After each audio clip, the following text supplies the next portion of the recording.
Authorities are investigating a mass shooting that left a woman dead and 6 others injured. The incident occurred at around 1 a.m. on Sunday the 4th of June in the 4800 block of West Iowa Street in the Austin neighborhood of Chicago, Illinois. Terrier was part of a large group of about 100 people gathered to honor her ex-boyfriend, who was killed in a car crash 4 years ago. Investigators said that an argument erupted when someone within the group began shooting.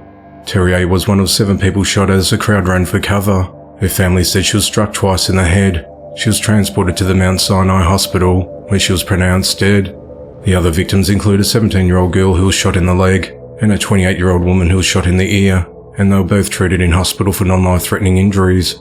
4 men aged between 27 to 29 were also shot, 3 of which suffered non-life-threatening injuries, but the 4th man remains hospitalized in a critical condition with a gunshot wound to his arm and chest.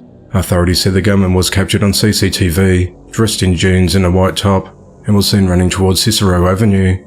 The motive in the attack remains unclear. No arrests have been made, as the investigation into the matter continues. A man is behind bars after allegedly fatally shooting his wife early Monday morning. At just after midnight on the 5th of June, a man called 911 to report his stepfather, 43-year-old David Harnell-Zwolski, had just shot his wife multiple times inside the house on East First Place in Mesa, Arizona. Officers arrived to find David walking out of the home. As he was being detained, officers noticed what appeared to be blood on his hands and clothes. When Mesa police asked if anyone else was in the home, he said no before reportedly saying, "She's inside dead on the bed." When officers went inside, they found David's wife Amy dead from multiple gunshot wounds in the master bedroom. Officers recovered 2 guns in that room, along with another in the kitchen counter and multiple shell casings.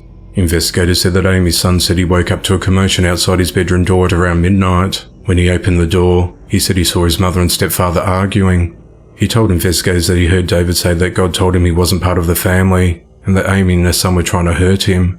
The argument moved into the backyard before Amy and her son went back inside. Amy's son told investigators that David returned a few minutes later, went to the master bedroom closet, and came out with a handgun. He said that's when he saw his stepson shoot his mum 5 times, striking her multiple times in the face. He said as he ran from the home to call 911, he heard 10 more gunshots. David was booked on a charge of first-degree murder. 2 people were behind bars and were accused of attacking a man with a hammer. At around 1:45 a.m. on Tuesday the 30th of May, authorities responded to the 200 block of Columbia Street in Shreveport, Louisiana on reports of an attack.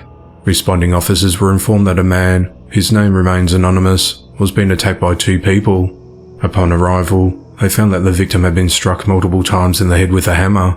He was transported to a local hospital with severe injuries, but is expected to survive. During the investigation, detectives identified 34-year-old Colin Nading and 32-year-old Brittany Behan as the suspects. On Friday the 2nd of June, they were arrested and charged with aggravated battery. Authorities have not discussed a motive in the attack, as the investigation into the matter continues. Authorities are investigating after a 34-year-old man was fatally shot over the weekend. At around 1:20 a.m. on Sunday the 4th of June, authorities responded to the 300 block of East Huron Street in the Streeterville neighborhood of Chicago, Illinois, and reports of shots fired. When first responders arrived, they found Zerrell Gist with multiple gunshot wounds. He was transported to the Northwest Memorial Hospital in a critical condition, where he succumbed to his injuries. Another victim, a 27-year-old man whose name remains anonymous, showed up at the same hospital with a gunshot wound to his left leg and said he was with the first victim.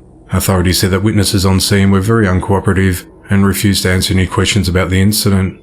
No arrests have been made, as the investigation into the matter continues.